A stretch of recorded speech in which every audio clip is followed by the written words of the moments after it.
আমি জুলাইয়ের সকল শহীদদের প্রতি গভীর শ্রদ্ধা জানাতে চাই, যারা সহানুভূতি প্রদর্শন করতে চাই। আর দেশটা মেরামতের কথা বলা হচ্ছে।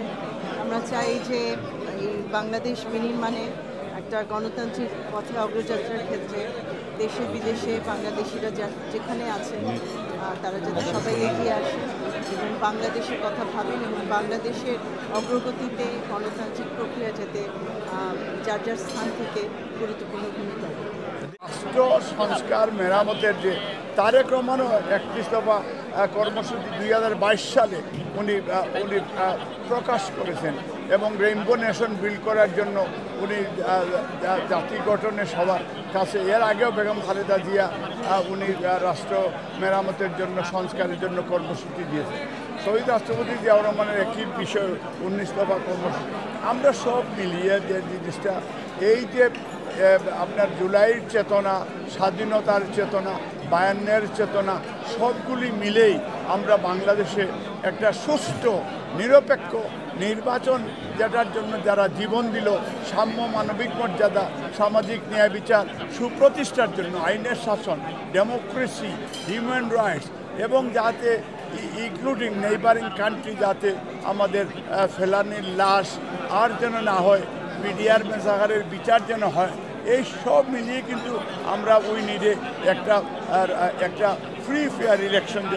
আজকের এই দিনে বাংলাদেশ হাইকমিশন ৩৬ জুলাই ৫ অগাস্টকে স্মরণ করে যে প্রোগ্রাম আয়োজন করছে তাদেরকে ধন্যবাদ জানাই। যারা বিপ্লব সাধন করেছে, যারা শহীদ হয়েছে তাদের রুহের মাগফিরাত কামনা করি।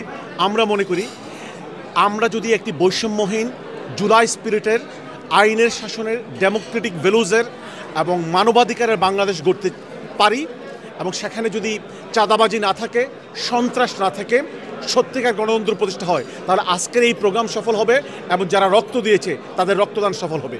যদি আমরা সেটি করতে ব্যর্থ হই, বাংলাদেশে বারবার ৩৬ জুলাই ফেরত আসবে, বাংলাদেশি জাতিকে আবার রক্ত দিতে হবে। আমরা সেটি চাই না।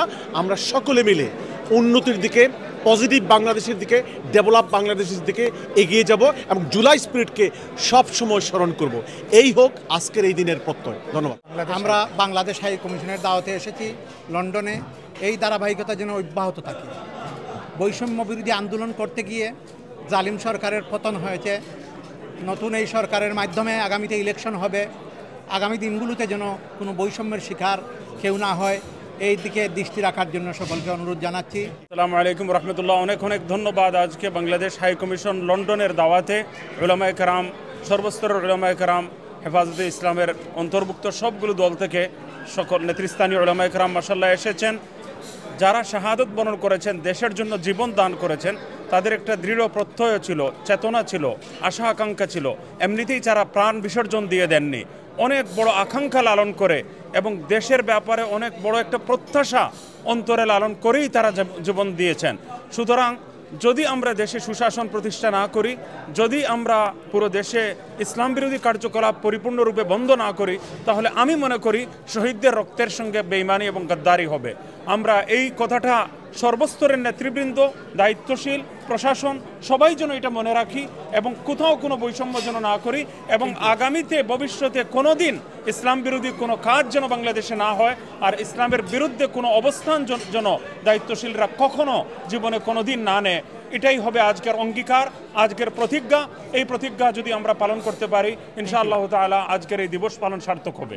আমরা এখানে জমিয়তুল উলামা ইসলাম বাংলাদেশ খেলাফত মজলিস এবং হেফাজতে ইসলামের পক্ষ থেকে আমরা উলামায়ে কেরাম এসেছি। আমরা আশা করব আগামীতে এরকম অনুষ্ঠানে আমাদের প্রতি যাতে বৈষম্য না হয়।